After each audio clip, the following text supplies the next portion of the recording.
आनंदपुर गांव। यहाँ के लोग सीधे थे, दिल से जुड़े हुए, और उनकी बातें वैसी ही मीठी थी जैसे वहाँ के आम के बागान। इस गांव में एक ऐसी जोड़ी थी जिसकी दोस्ती ने पूरे गांव को रिश्तों की असलियत समझाई। श्याम और गोविंद। गोविंद देख, मेरी गुडली सीधा निशाने पर लगी। तू हमेशा हार जाता है। अरे हट, आज नहीं तो कल तुझसे भी आगे निकल जाऊंगा। मेरी तो किस्मत बड़ी है रे। किस्मत तो सबकी बड़ी होती है, लेकिन दोस्ती हमारी सबसे बड़ी दौलत है गोविंद। तुझसे बढ़कर मेरे पास कुछ नहीं है। सच कह रहा है तू। अगर तुझे कभी खोया ना, तो समझ मेरी दुनिया ही खाली हो जाएगी। तभी गोविंद की माँ दूर से पुकारती है, अरे श्याम बेटा, तुम दोनों दिन भर यूं ही खेतों की मेड़ पर घूमते रहते हो। आओ बेटा, कुछ खा लो। जी काकी, मैं भी आया। चल भाई, वरना तेरी माँ गुस्से में आ गई तो मेरी भी खैर नहीं। गोविंद की माँ सुषमा खाना परोस रही थी। क्या खाओगे बेटा? आलू की सब्जी बनाई है और गरम गरम रोटियां भी है। माँ, थाली अलग मत लगाना, एक ही में लगा दो ना। हम दोनों एक साथ खाएंगे, जैसे हर दिन खाते हैं। हाँ काकी, एक थाली और दो जोड़ी हाथ। हमारी दोस्ती की यही थाली सबसे स्वादिष्ट होती है। ठीक है बेटा, तुम दोनों के साथ तो भगवान भी बैठकर खा जाए। दोनों एक थाली में खाना खाते हैं, मस्ती करते हैं, और सुषमा देखती रहती है। स्नेह से खाना खाकर दोनों घर से निकलने लगते हैं। मैं खेत की तरफ जा रहा हूँ। देख लूँ जरा कि पिताजी हल चलाने गए हैं या नहीं। मैं भी चलता हूँ तेरे साथ। वैसे भी मुझे कुछ खास काम नहीं। बेटा, संभल कर जाना, खेत में सांप वाप भी निकल आते हैं। ठीक है माँ, श्याम साथ है ना, कुछ नहीं होगा। दोनों आम के बगीचे में पहुंचते हैं। वाह, देख तो गोविंद, वो ऊपर आम देख रहा है, कितना पीला और पका हुआ है। यार, मन कर रहा है तोड़ लूं, पर ये बगीचा तो ठाकुर के घर का है। पकड़े गए तो जान नहीं बचेगी। अरे कुछ नहीं होगा, तू आम तोड़, मैं निगरानी रखता हूँ। गोविंद पेड़ पर चढ़कर आम तोड़ने लगता है। तभी कोई चीखता है, अरे ओ शैतानो, फिर से चोरी करते पकड़े गए, भागो यहाँ से। श्याम, भाग रे भाग, जान बचा के भाग, वरना आज दोनों की खैर नहीं। फिर दोनों भागते भागते गांव के चौराहे पर जाकर एक नीम के पेड़ के नीचे बैठ जाते हैं। श्याम, कभी सोचा है हम बड़े हो जाएंगे, कोई बड़ा काम करेंगे। मैं तो एक दिन बड़ा अफसर बनूंगा, गाड़ी में घूमूंगा। और मैं तो अपने खेतों में बैल लेकर हल चलाऊंगा, लेकिन तुझसे मिलने रोज तेरे बंगले आ जाऊंगा। दोनों के बीच कोई फर्क नहीं था, ना कपड़ों में, ना सोच में, और ना ही दिल के रिश्तों में। उनके बीच जो रिश्ता था वो खून का नहीं था, लेकिन उससे भी कहीं गाढ़ा था। पर जिंदगी कब तक एक जैसी रहती है? एक दिन गोविंद को शहर से नौकरी का बुलावा आया। श्याम, मेरी मेहनत रंग लाई। मैं जा रहा हूँ एक नई जिंदगी की तरफ, लेकिन तुझे भूल कर नहीं। तू जा यार, तेरी उड़ान देखकर मुझे गर्व होता है। बस इतना याद रखना, जो दोस्त तुझे आम के पेड़ से गिरने पर हंसता था, वही दोस्त तेरी ऊंचाइयों पर सबसे पहले तालियां भी बजाएगा। तेरे बिना कुछ नहीं श्याम। और सुन, एक दिन तुझे भी शहर ले जाऊंगा। तुझसे बड़ा आदमी शहर ने नहीं देखा होगा। तेरी सच्चाई, तेरा दिल और तेरा साथ सबसे अनमोल है। शहर बड़ा हो सकता है, पर दोस्ती तुझसे बड़ी नहीं। तेरा इंतजार करूंगा हर रोज उसी नदी के किनारे।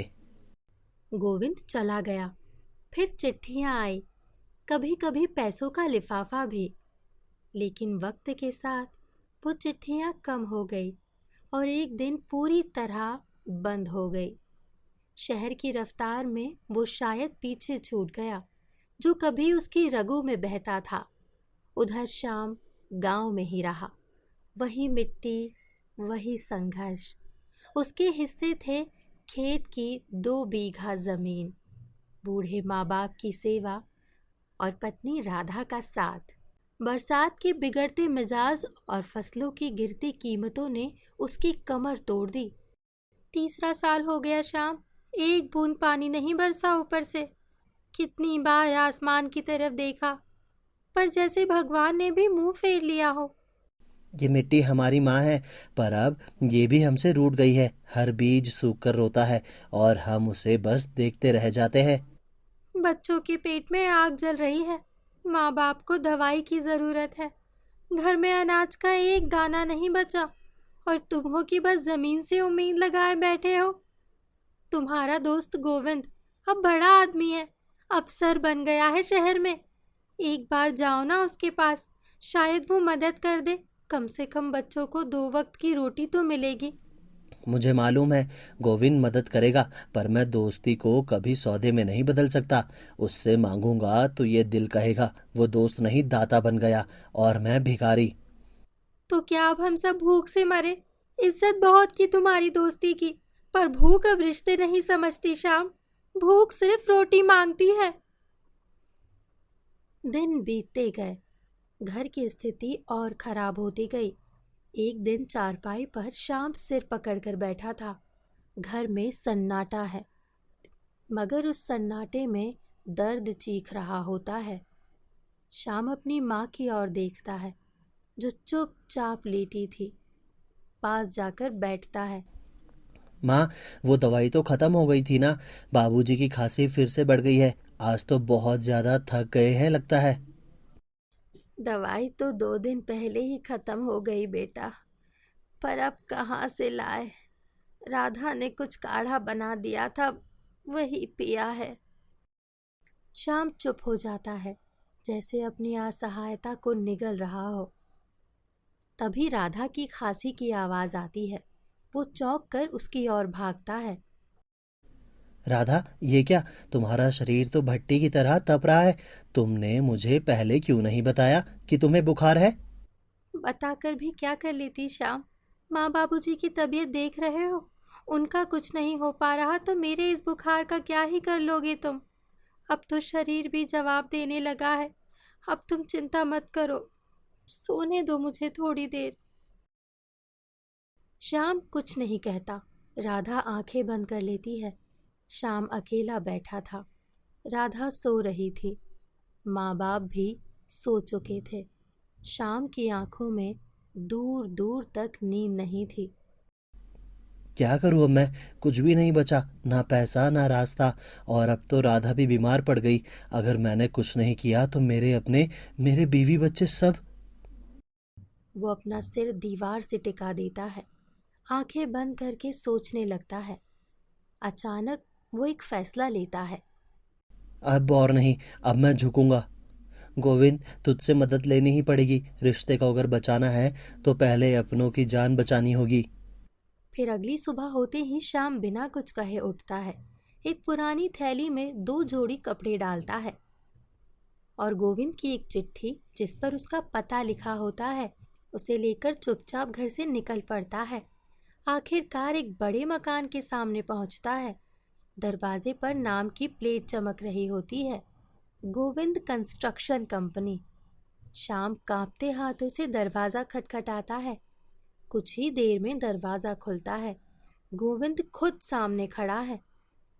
श्याम, अरे तू तू यहाँ कैसे? श्याम की आंखें भर आती है, पर आवाज नहीं निकलती। ओ पागल, तू आ गया। आजा, गले लग जा। कितना बदल गया है तू, लेकिन तेरा चेहरा अब भी वैसा ही है, सच्चा और साफ। गोविंद उसे जोर से गले लगाता है, फिर अंदर बुलाता है। गोविंद की पत्नी थाली सजा रही थी। बच्चे दौड़ कर आते हैं और श्याम के पैर छूते हैं। भाई साहब आए हैं, आपके बारे में ये हमेशा कहते रहते हैं। आज पहली बार आपको देख रहे हैं। आइए, हम सब मिलकर खाना खाते हैं। वैसे भी खाना खाने का टाइम हो गया है। नहीं, मैं खाने नहीं, बस मिलने आया था। मिलने आया था? अब यहीं रुकेगा श्याम? अब तो सिर्फ मेरा दोस्त नहीं, मेरा भाई है। अब उसके लिए मैं कैसे पीछे हट सकता हूँ? श्याम की आंखों से आंसू गिरते हैं। वो कुछ कहने की कोशिश करता है, पर गोविंद बीच में ही बोल उठता है। तू कुछ नहीं बोलेगा, सब तेरे चेहरे पर लिखा है। कल ही सामान गांव भेज दूंगा। अनाज, दवाइयाँ, कपड़े, और ये ले कुछ पैसे। हर महीने भेजता रहूंगा। तेरा खेत भी मैं देख लूंगा। मजदूर भेज दूंगा वहां की मरम्मत के लिए। लेकिन तू अब हर साल एक बार जरूर मिलेगा, वादा कर। मैं तुझसे कुछ मांगने नहीं आया था गोविंद, बस तुझसे मिलकर खुद को याद दिलाना चाहता था कि अब भी तू मेरा वही दोस्त है। और मैं भी वही तेरा भाई हूँ जो तुझसे आधा आम खाकर खुश हो जाता था। तू आया, यही सबसे बड़ी बात है। गांव लौटते समय श्याम के चेहरे पर हल्की मुस्कान थी, साथ में उम्मीद और आत्मसम्मान का बोझ उतरा हुआ सा लग रहा था। घर पहुंचते ही राधा भागती हुई सी आती है। श्याम, तुम, ये सब सामान, ये कहाँ से? दोस्ती मांगी नहीं जाती, निभाई जाती है। गोविंद ने मुझे नहीं, हमारी दोस्ती को सम्मान दिया। ऐसी दोस्ती भगवान सबको दे, ना स्वार्थ ना एहसान, सिर्फ अपनापन। गोविंद ने जो किया वो तो मिसाल बन गया है हमारे गांव के लिए।